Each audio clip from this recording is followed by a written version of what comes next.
Next topic पे हम move होते हैं।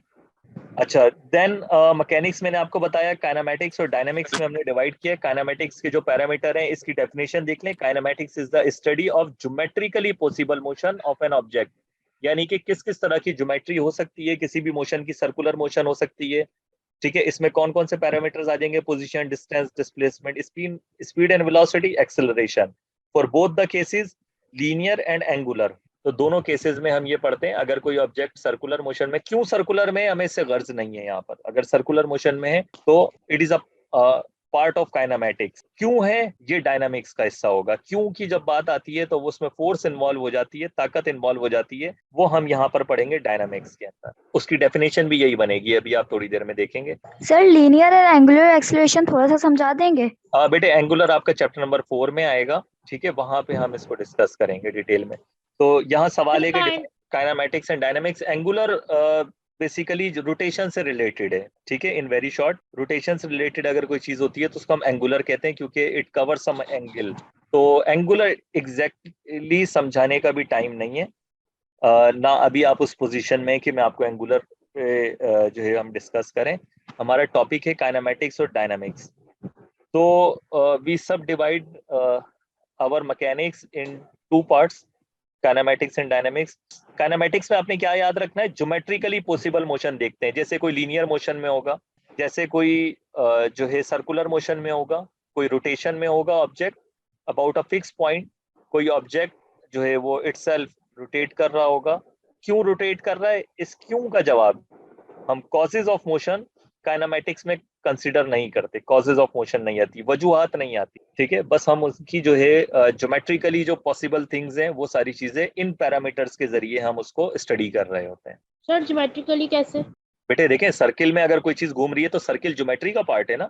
अगर कोई ऑब्जेक्ट स्ट्रेट लाइन में है तो straight line, what is the straight line? Geometry है स्ट्रेट लाइन, ठीक है। लाइन हम किस में पढ़ते हैं? ज्योमेट्री में पढ़ते हैं। सर्किल हम ज्योमेट्री में पढ़ते हैं। सर तो सारे एंगल्स और शेप वगैरह ज्योमेट्री में ही आ जाते हैं, मतलब किसी भी तरीके की हो सकती है काइनेमैटिक्स? हाँ एग्जैक्टली, बट उसके पैरामीटर्स मैंने अभी थोड़ी देर पहले आपको कहा कि उसके जो पैरामीटर्स हैं उसमें हम ये पैरामीटर्स स्टडी करेंगे। Position, distance, displacement, speed, velocity and acceleration, ये पैरामीटर्स आपने स्टडी करने हैं वहाँ। Okay okay fine. अच्छा, डायनामिक्स में जाहिर सी बात है, जब हम कॉजेज काइनेमैटिक्स में नहीं देख रहे तो कॉजेज हम किस में देखते हैं? डायनामिक्स में देखते हैं। It is a very broad part of physics और बहुत टेक्निकल पार्ट है डायनामिक्स, इतना आसान नहीं है। So dynamics is the study of motion of bodies under the action of forces. I think आपको जो डेफिनेशन है वो भी क्लियर हो जानी चाहिए। So the parameters of dynamics are mass, force and momentum etcetera. Definition से मुतालिक कोई सवाल? ये आपको याद नहीं करनी है, ये आपको पता होना चाहिए, ताकि अगर आपको याद भी करना है तो आपके लिए आसानी हो कि क्या याद करना है आपको सर पता। डायनामिक्स को दोबारा एक्सप्लेन करें। देखिए काइनेमैटिक्स क्या है? Just geometrically possible motion. कि कोई ऑब्जेक्ट सर्किल में घूम रहा है तो हमने उसके एंगल देखने, या उसमें अमाउंट ऑफ रोटेशन देखनी है, या कितना डिस्टेंस कवर किया वो देखना है। ये रहा डिस्टेंस। डायरेक्टेड डिस्टेंस, डायरेक्शन वाला डिस्टेंस देखना है तो डिस्प्लेसमेंट देखना पड़ेगा, कितनी रफ्तार से वो कवर कर रहा है, किसी डायरेक्शन में कितनी रफ्तार है, वो अपनी स्पीड कितनी तेजी से बदल रहा है। These are the parameters of kinematics. हमें कंसर्न नहीं है कि ये क्यों कर रहा है इतनी तेजी से, हम इस बात पे जा ही नहीं रहे कि भाई ये अपनी स्पीड क्यों बदल रहा है, ये कांस्टेंट स्पीड पर क्यों है। इन सवालों के जवाब हम क्यों पे नहीं जा रहे, हम सिर्फ इस बात पे जा रहे हैं कि भाई ये इतनी स्पीड से घूम रहा है, बस वो कैलकुलेट करना है हमारा मकसद काइनेमैटिक्स में। Hope it make sense. Yes sir. अब ये क्यों का जवाब जानना चाहते हैं, ये क्यों का जवाब कि भाई क्यों घूम रहा है। कोई ऑब्जेक्ट सीधी सीधी बिल्कुल स्ट्रेट लाइन में क्यों नहीं चले जाता? अगर कोई सर्किल में घूम रहा है तो स्ट्रेट लाइन में क्यों नहीं चले जाता? अब इन क्यों के जवाब चाहिए। अगर कोई स्ट्रेट लाइन में है तो वो सर्किल में क्यों नहीं चले जाता? हमें क्या ऐसा करना पड़ेगा कोई कोई स्ट्रेट सीधी लाइन में जाता हुआ ऑब्जेक्ट सर्किल में घूमने लग जाए, रोटेट होने लग जाए? सर आनी पड़ेगी। एग्जैक्टली तो इसीलिए तो हमने कहा ना, under the action of forces, ये हमने पढ़ना है। और it is very technical subject dynamics, इतना आसान नहीं है। यही डेफिनेशन जो आपको अभी नोट्स में देख रहे हैं मैं आपसे शेयर कर दूंगा, यही आपने याद भी करनी है। जो आप यहाँ हाथ के हाथ समझते चले जा रहे हैं यही आपने जो है याद करनी है, रट्टा नहीं मारना, आपको पता होना चाहिए कि किसका क्या मतलब है। So I am not very happy with the definition in your book, define types of motion with example. देखें translatory motion, there is no such thing of translatory motion, कोई ऐसी चीज नहीं है ट्रांसलेटरी मोशन जैसी, बट आपकी book में introductory level पे ट्रांसलेटरी मोशन पढ़ाई जाती है, उसकी डेफिनेशन ये नहीं है जो आपको यहाँ पर दी हुई है, बट इन्होंने बना दी है। मैंने किसी बुक में आज तक नहीं पढ़ा translatory motion.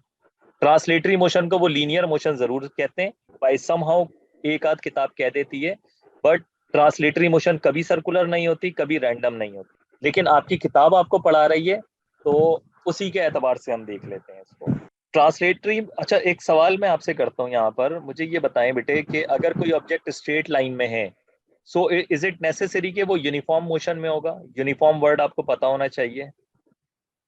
Yes sir. Uniform motion का मतलब in constant yes velocity. Sir. क्या ये इस बात की शर्त है कि वो यूनिफॉर्म मोशन या कांस्टेंट वेलोसिटी में होगा? No sir. नहीं, ये शर्त नहीं है। स्ट्रेट लाइन की मोशन यूनिफॉर्म भी हो सर, सकती है, कांस्टेंट नहीं सर है। यस।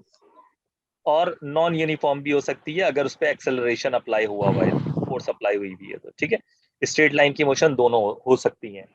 सो जब आपने नेक्स्ट चैप्टर में याद किया होगा यूनिफॉर्म मोशन, तो उसमें आपने देखा होगा कि आपने लाइन का, स्ट्रेट लाइन मोशन का जिक्र किया था। So it means there a constant velocity. और जब नॉन यूनिफॉर्म होगी तो इट मींस यहाँ पे फोर्स अप्लाइड हुई भी है। If the force is applied then acceleration is produce. Force कौन सी होनी चाहिए? अनबैलेंस फोर्स होनी चाहिए। ठीक है, force should not be zero. इस पे हम आएंगे अभी आगे। There are 3 types of motion, translatory and vibratory.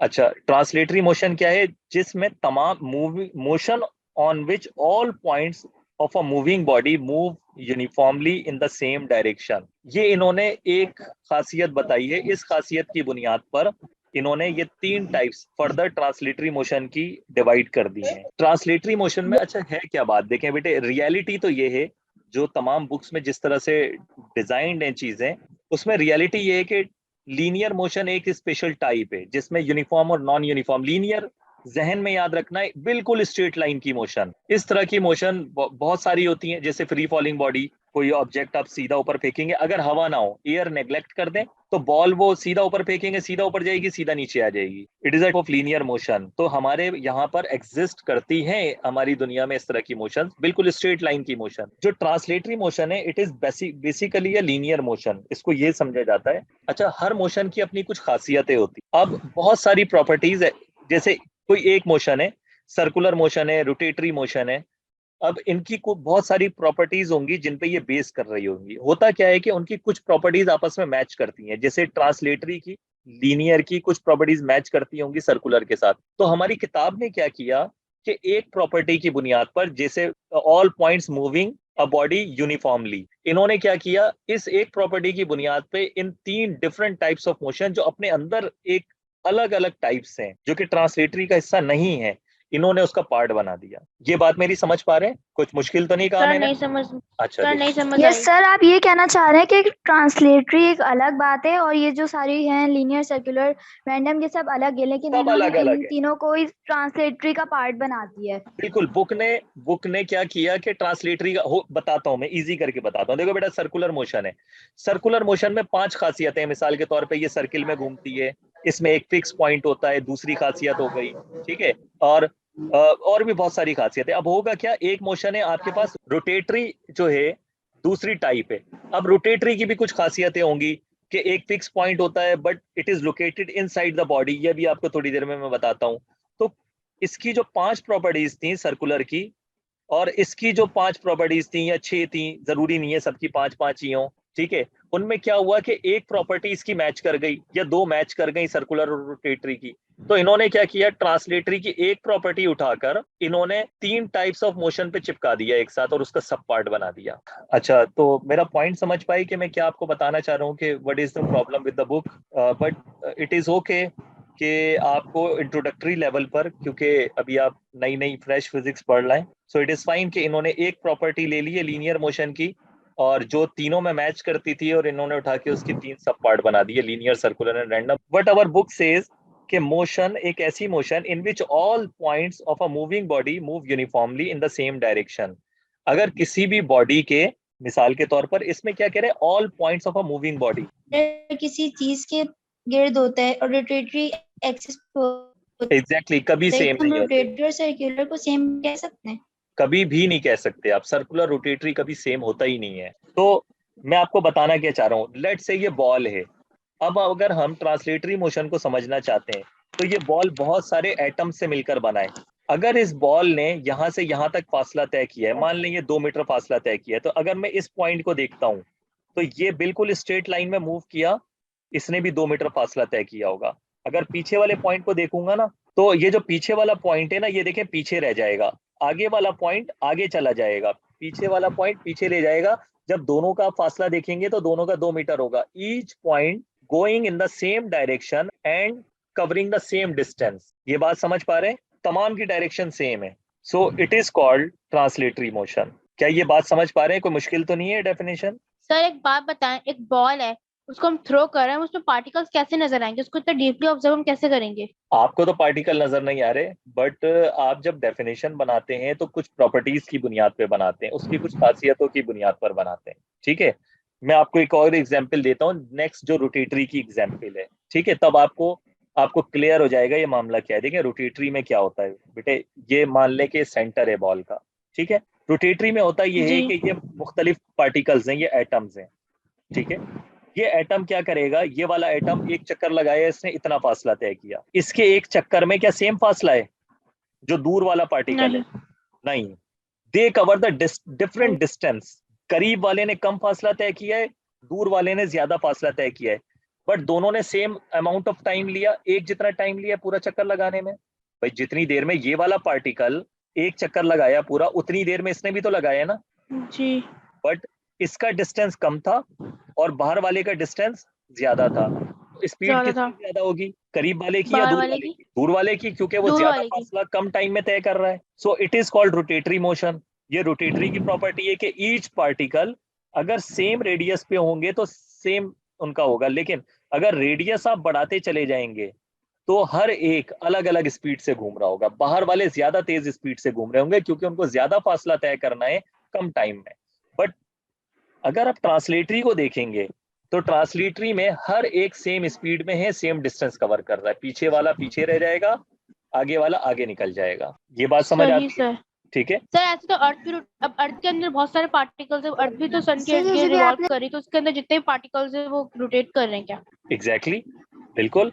अर्थ दो तरह की मोशन में बेटा, सर अर्थ आपने जब ये जो आपने रोटेटरी की प्रॉपर्टी बताई थी वो सर्कुलर में एप्लीकेबल है? नहीं, सर्कुलर कुछ और है। देखें, दुनिया सूरज के गिर्द घूम रही है, इट्स इन सर्कुलर मोशन। दुनिया अपने ही गिर्द घूम रही है, एक दिन जो गुजरता है हमारा 24 घंटे, it is rotatory motion, it is spinning its own axis. ठीक है, ये रोटेटरी मोशन है, दुनिया जो अपने गिर्द घूम रही है 24 घंटे में एक चक्कर लगाती है। दुनिया एक साल में जो एक चक्कर सूरज के गिर्द लगाती है वो सर्कुलर मोशन है। तो ये डेफिनेशन इसकी क्या बनेगी, मोशन इन विच, एक ऐसी हरकत जिसमें all points of a moving body, तमाम के तमाम पॉइंट्स मूविंग बॉडी के। अब आपको समझ आता है कि ऑल पॉइंट से क्या मकसद है हमारा, और मूविंग बॉडी से क्या मतलब है, मूव होना चाहिए। एक ऐसी हरकत जिसमें बॉडी के तमाम पॉइंट्स कैसे मूव हो बेटा, मूव यूनिफॉर्मली, एक जैसे, और इन द सेम डायरेक्शन। यही दो बातें मैंने यहाँ पर बताई थी, याद करें। डायरेक्शन सेम है, ऊपर वाले पार्टिकल की भी डायरेक्शन सेम है, नीचे वाले की भी डायरेक्शन सेम है, और डिस्टेंस भी सेम है, यूनिफॉर्म है, यूनिफॉर्म मोशन है। तो परेशानी तो नहीं होगी ये डेफिनेशन याद करने में? नो ठीक है, इधर एग्जाम्पल आप अपनी तरफ से लिख दें, फ्री फॉल मोशन, और या लिख दें athlete running along a straight track, या कुछ भी आप लिख सकते हैं, whatever the case. Circular motion में अगर इस डेफिनेशन के एतबार से देखा जाए, इस डेफिनेशन के, इस प्रॉपर्टी के एतबार से जो हमने ट्रांसलेटरी की बनाई है, क्योंकि सब टाइप है ना, तो मैंने आपको ट्रांसलेटरी समझाई है लीनियर के हिसाब से। अगर कोई मोशन बॉडी की अलोंग द स्ट्रेट लाइन होती है, it's called linear motion, it is fine. But circular motion को अगर हम इस खासियत के एतबार से देखेंगे, तमाम पॉइंट सेम डायरेक्शन में यूनिफॉर्मली मूव कर रहे होंगे, तो सर्कुलर को कैसे समझेंगे हम? तो उसको हम इस तरह समझ सकते हैं बेटे, देखो ये फिक्स पॉइंट है और यहाँ पे बॉडी सर्कुलर मोशन में, पूरा ऑब्जेक्ट जब ये यहाँ से यहाँ जाएगा, छोटा सा पार्ट अगर मैं सर्किल का देखता हूँ तो तमाम यूनिफॉर्मली मूव कर रहे हैं। अब अगर ये यहाँ पर जाता है, यूनिफॉर्म भी है और सेम डायरेक्शन भी है। जब ये ऑब्जेक्ट यहाँ से यहाँ जाता है तो तमाम पॉइंट्स यूनिफॉर्मली मूव कर रहे हैं। अगर ये यहाँ से यहाँ जाता है तो तमाम पॉइंट्स यूनिफॉर्मली मूव कर रहे हैं, आपस में इनकी डायरेक्शन सेम है। ऑब्जेक्ट अपने गिर्द नहीं घूमना, शर्त ये है कि ऑब्जेक्ट ने अपने गिर्द चक्कर नहीं लगाना। अगर ये यहाँ से यहाँ मूव करेगा, पूरे ऑब्जेक्ट की तो डायरेक्शन चेंज हो गई, बट ये जो पार्टिकल का डिस्टेंस है, तमाम पार्टिकल्स के जो डिस्टेंस है वो हमेशा सेम रहेंगे और सेम डायरेक्शन में रहेंगे और यूनिफॉर्म स्पीड में रहेंगे। सो इस एतबार से ये सर्कुलर मोशन भी हम ट्रांसलेटरी की टाइप में डाल सकते हैं बेस्ड ऑन दिस प्रॉपर्टी। कोई कंफ्यूजन तो नहीं है यहाँ पर? सर ट्रांजिटिव और लीनियर में फर्क समझ नहीं आया, बोल रहे दोनों यूनिफॉर्म में, तो डिफरेंस है क्या इनमें? बेटे ट्रांसलेटरी में बस ये है कि इन्होंने जो ये बनाई है ना टाइप ट्रांसलेटरी की, ये 3 इसकी सब टाइप है, इसी से निकली हुई छोटी टाइप्स इन्होंने बनाई है। ये प्रॉपर्टी जो है ना बहुत सारी चीजों में एप्लीकेबल हो जाती है। जैसे लीनियर मोशन में अगर बिल्कुल स्ट्रेट लाइन की मोशन हो, जिसकी एग्जांपल मैंने यहाँ पर दी है आपको, ये वाली, ठीक है, ये यहाँ पर एक एप्लीकेबल हो जाती है। तो जो है मैंने आपको असल में लीनियर मोशन के एतबार से ट्रांसलेटरी समझाया है, ठीक है, बट इसकी डेफिनेशन सर्कुलर के एतबार से भी बनती है, यहाँ से भी बनती है, ठीक है, या रैंडम मोशन के एतबार से भी बनती है। बट शर्त क्या है कि पार्टिकल सर्किल में घूमते हुए रोटेट ना करे, यानी ऐसा ना हो कि ये पार्टिकल यहाँ पर है तो जब आप यहाँ पर आए तो ये इतना ही ऊपर ना रहे, बल्कि घूम के कहाँ जाए, यहाँ जाए, अपने गिर्द ना घूमना चाहिए, शर्त ये है, तो वो रोटेटरी में हो जाएगा। एक प्रॉपर विंग के अंदर मतलब राउंड करे। जी, जिस ओरिएंटेशन में, इसको, इस वर्ड को क्या कहते हैं, ओरिएंटेशन उसकी चेंज नहीं होनी चाहिए बेटा, अपने गिर्द ना घूमे, शर्त ये ओरिएंटेशन सेम रहे ऑब्जेक्ट की। अगर ओरिएंटेशन सेम रखते हैं तो भले आप सर्किल में घुमा दें उसको, कोई फर्क नहीं पड़ता, ठीक है, वर्ड समझ आता है, ओरिएंटेशन अपने गिर्द ना घूमे जी। तो इस एतबार से तो फिर सर्कुलर भी ट्रांसलेटरी की टाइप हो जाएगी। रैंडम मतलब इर्रेगुलर मोशन, कहीं भी जाए, शर्त वही है ओरिएंटेशन चेंज ना हो, तो ठीक है, रैंडम भी आप। सर फिर रैंडम मोशन क्या है? हाँ, रैंडम मोशन रैंडम होता है, मतलब कैसे भी जा सकता है, कोई मक्खी उड़ती है इधर से इधर जा रही है, बस अपने गिर्द ना घूमे, यानी कि मक्खी की अगर ये डायरेक्शन, मक्खी के अगर पर ऐसे हैं तो ऐसे ही रहे बेटा, ये घूमे ना, ये रोटेशन में ना है, इसकी ओरिएंटेशन चेंज ना हो, ये शर्त है। सो रैंडम का मतलब यही होता है ना, इर्रेगुलर, अपनी मर्जी से जैसे जाना है। अच्छा, ये इसकी डेफिनेशन आपने नहीं देखी, ताकि आपको याद ना करना पड़े, जरा देख। लीनियर हमने एक स्पेशल केस बना दी है, अगर बॉडी स्ट्रेट लाइन में घूमती है is called linear motion, motion of a body along straight line is called linear motion, motion of a body along a circular path is called circular motion. Random motion क्या बनेगी, irregular motion of an object is called random motion. इनकी definition लिख देंगे circular motion की, जैसे earth moving around the sun, random motion की होगी क्या, मोशन ऑफ अ डस्ट, जो धूल उड़ती है, और मोशन ऑफ अ स्मोक, जो धुआं उड़ता है, स्मोक पार्टिकल्स, वो रैंडम मोशन की एग्जांपल बनते हैं। सर रैंडम में जिनकी मतलब कोई फिक्स पोजीशन या स्पीड ना हो? नहीं बेटे, रैंडम डिस्टेंस। रैंडम जो है ना वो इंग्लिश का वर्ड है। रैंडम का मतलब होता है जी। इर्रेगुलर, यानी कि बेतरतीब। रैंडम ऐसे भी जा रहा है, ऐसे भी जा रहा है, ऐसे भी जा रहा है, यूं भी घूम गया, बस ओरिएंटेशन चेंज नहीं हो रही, बस रैंडम चल रहा है, अपनी मर्जी से जा रहा है, कोई फिक्स नहीं है। ओके, लेट्स सर बोर्ड में वाली डेफिनेशन लिख सकते हैं? यही लिखनी है आपने, इसीलिए तो नोट्स बनाए, ये लिखनी ही यही है बेटे आपको, ताकि पूरे पूरे मार्क्स मिले इंशाल्लाह। जो आप समझ रहे हैं वही लिखना है। रोटेटरी मोशन क्या बनेगी, the motion of a body around fixed axis which passes through a body itself. So मैं यहाँ पे हम क्या बताना चाह रहे हैं कि एक ऐसी मोशन जो अराउंड फिक्स एक्सिस, यानी कि फिक्स एक्सिस या फिक्स पॉइंट कहते हैं हम उसको, जो बॉडी में एक पॉइंट होगा, कहाँ पे होगा वो point, which passes through a body, जो बॉडी से पास हो रहा होगा, बॉडी के अंदर ही होगा। तो उस अगर पॉइंट से कोई body, sir centre of the body? जरूरी नहीं है, इट इज नॉट नेसेसरी कि अगर ये डस्टर है, इस डस्टर के यहाँ पर मैं एक पॉइंट फिक्स ले लेता हूँ तो ये डस्टर ऐसे घूमेगा बेटे, ठीक है। अच्छा, अगर ये फिक्स पॉइंट में इस डस्टर के यहाँ पर ले लेता हूं तो ये बहुत मुख्तलिफ रोटेशन में आ जाएगा, इस वाले के मुकाबले में ये मुख्तलिफ रोटेशन होगी, ठीक है। अगर मैं फिक्स पॉइंट यहाँ पर ले लेता हूँ, so you got my point कि डस्टर इस तरह घूमेगा। तो सर वो जो आपने सर्कुलर का बताया उसमें मिड पॉइंट से मतलब वो सर्कल घूमेगा। देखें, सर्कुलर में और रोटेटरी में फर्क क्या है, इधर फिक्स पॉइंट कहाँ है, पढ़े which passes through a body itself, ये बात समझ आ रही है, जो बॉडी के अंदर ही होगा फिक्स पॉइंट, ठीक है।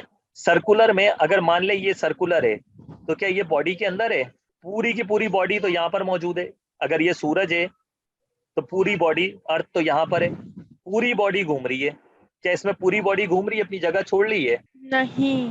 रोटेटरी में पूरी बॉडी जगह नहीं छोड़ रही, और ये जो फिक्स पॉइंट है बॉडी के अंदर है। सर्कुलर में फिक्स पॉइंट बॉडी के अंदर है ही नहीं, ये तो पूरा घूम रही है, बॉडी खुद घूम रही है सर्किल में। मतलब आप कहना चाह रहे हैं कि एक कोई भी बॉडी स्पेशल ट्रैक पे खुद मूव करेगी तो वो क्या कहते हैं सर्कुलर में आएगा, और अगर सिर्फ मतलब रोटेटरी में एक फिक्स पॉइंट होगा, मतलब उसकी पोजीशन फिक्स होगी लेकिन वो फिर भी सर्कल मूव करेगा तो उसे रोटेटरी का है। हाँ, फिक्स पॉइंट कहाँ होना चाहिए? बॉडी के अंदर। रोटेटरी में फिक्स पॉइंट बॉडी अंदर के होना अंदर होगा, ठीक है। And it can be anywhere. ये आपका किसी बच्चे का अच्छा सवाल था कि ये फिक्स पॉइंट जो है इट इज नेसेसरी कि ये सेंटर में होगा बॉडी के? नहीं, not necessary, it can be anywhere. Sir मैंने पूछा था। हाँ जैमिल, आपने पूछा था। It can be anywhere in the body, with in the body, body के अंदर होना चाहिए, ठीक है, विच passes through the body itself. बात समझ आ रही है? जो डेफिनेशन यहाँ लिखी है कितनी इंपॉर्टेंट है ये यहाँ पे बताना जी। जरूरी है कि ये फिक्स जो फिक्स एक्सिस या फिक्स पॉइंट है, फिक्स एक्सिस की जगह फिक्स पॉइंट भी लिख सकते हैं आप, एक ही बात है। तो उस फिक्स पॉइंट के गिर्द घूमती है बॉडी, एक ऐसी मोशन जो उस फिक्स पॉइंट के गिर्द होती है, और वो फिक्स पॉइंट कहाँ होता है? Within the body itself, which passes through the body itself, it is called rotatory motion. So आपको रोटेटरी मोशन समझ आ गई है। वाइब्रेटरी मोशन क्या होती है? The motion of a body, to and fro वाली भी डेफिनेशन लिख सकते हैं, इट इज फाइन, बट अगर आप अच्छी डेफिनेशन कोई सिलेक्ट करना चाहते हैं तो ये है the motion of a body in which part of a body always remain fixed. एक ऐसी मोशन बॉडी की जिसमें कुछ हिस्सा बॉडी का हमेशा फिक्स रहता है, and the rest part moves, और जो बाकी हिस्सा होता है बॉडी का वो मूव करता है in periodic variation with time about its mean position. इससे क्या मतलब है? देखो बेटा, स्प्रिंग डाले, स्प्रिंग आपने इधर कनेक्ट कर दिया और इस स्प्रिंग के साथ एक बॉडी कनेक्ट कर दी, स्प्रिंग हमेशा फिक्स रहेगा वॉल के साथ, और जो बॉडी का रेस्ट पार्ट है वो मूव करेगा। किस तरह मूव करेगा? ये सेंटर है इसका, स्प्रिंग से ये बाहर जाएगी बॉडी, स्प्रिंग से ये अंदर आएगी, जितना डिस्टेंस यहाँ से उतना डिस्टेंस यहाँ से, तो ये पीरियोडिक वेरिएशन में आ जाएगा। बात समझ आ रही है? ये जो पहली बात लिखी है कि एक ऐसी मोशन बॉडी की जिसमें एक पार्ट ऑलवेज रिमेन फिक्स्ड, हमेशा फिक्स रहेगा, द रेस्ट पार्ट जो बाकी हिस्सा होगा वो पीरियोडिक वेरिएशन में होगा, वेरी करेगा विद टाइम, टाइम के एतबार से। और वो वेरिएशन कैसी होगी? वो ये मीन पोजीशन के गिर्द वेरिएशन होगी। ये समझ आ रही है डेफिनेशन? एक और एग्जांपल ले लेते हैं, पेंडुलम की एग्जांपल है। पेंडुलम में कौन बच्चा बताएगा? एग्जांपल ले सकते हैं हम। किसकी? साउंड की। साउंड भी तो वाइब्रेट करता है, साउंड, आवाज। फॉर्क कह सकते हैं, आवाज वो फिर आप आगे जाके देखेंगे, बट इसमें अगर सिंपल सी एग्जांपल देना चाहें तो मुझे बताएं, पेंडुलम की एग्जांपल में कौन सी चीज फिक्स्ड होती है? A part of a body which remain fixed, हमेशा फिक्स रहेगा। सर वो बीच में सर्कल होता है सेंटर में तो मूव करता है, वो उसका मतलब पोजीशन फिक्स होती है। ये धागा फिक्स होता है इसके अंदर, वहां स्प्रिंग फिक्स था, या ये डोरी फिक्स है जिससे पेंडुलम बंधा हुआ है, ठीक है सर वही। सर गिटार वायर भी इसकी एग्जांपल हो सकती है। तो इसका स्प्रिंग फिक्स होगा ना? एग्जैक्टली गिटार वायर भी हो सकती है इसकी example, but it is somehow technical definition. मेरा मकसद है ये डेफिनेशंस आपको समझाना ताकि आप इजीली एग्जाम के अंदर लिख सकें और इनका फर्क जान सकें आप, ठीक है। स्विंगिंग पेंडुलम विद स्ट्रिंग, कोई परेशानी तो नहीं है, बस आपकी क्लास स्विच ऑफ हो जाएगी, उसके बाद मैं आपसे ये नोट्स शेयर कर दूंगा काइनेमेटिक्स के, आप इसको गो थ्रू कर लेना। तो आज के लिए इतना ही रखते हैं। मुझे सिर्फ इतना बता दें कि वाइब्रेटरी मोशन की आपको कोई कंफ्यूजन तो नहीं है किसी भी बच्चे को कि ये क्या लिखा हुआ है? एक ऐसी मोशन बॉडी की, the motion of a body in which, जिसमें part of a body always remain fixed, कुछ हिस्सा बॉडी का फिक्स रहता है, and the rest part moves, जो बाकी हिस्सा है वो मूव करता है। किस तरह मूव करता है? In periodic motion. पीरियोडिक मतलब बार बार आता जाता रहेगा। अब वो जो आएगा जाएगा बार बार, वो एक मीन पोजीशन के गिर्द होगा, जिसका मीन पोजीशन से यहाँ तक की जो उसकी मोशन होगी वही यहाँ से यहाँ तक की मोशन होगी। So periodic variation with time about its mean position.